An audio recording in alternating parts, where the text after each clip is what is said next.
नमस्कार, मी मयुरी विकास समाचारमध्ये आपलं स्वागत। पालघर जिल्ह्यातील बोट व बहाडोली या दोन गावात अवैध रेती उत्खनन विरोधात कारवाई करण्यात आली आहे।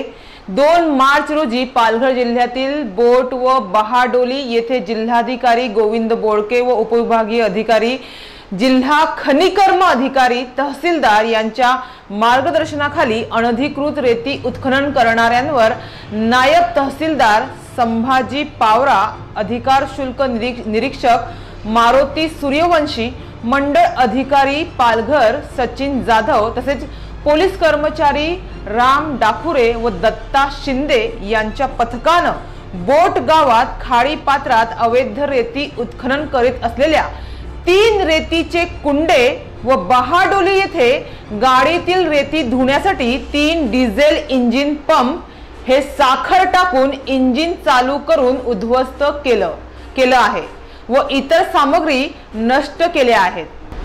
तर यावेळी अवैध रेती उत्खनन करणारे आरोपी फरार झाले, त्यांच्यावर कारवाई करण्यात येणार असे पालघरचे नायब तहसीलदार संभाजी पावरा यांनी सांगितले।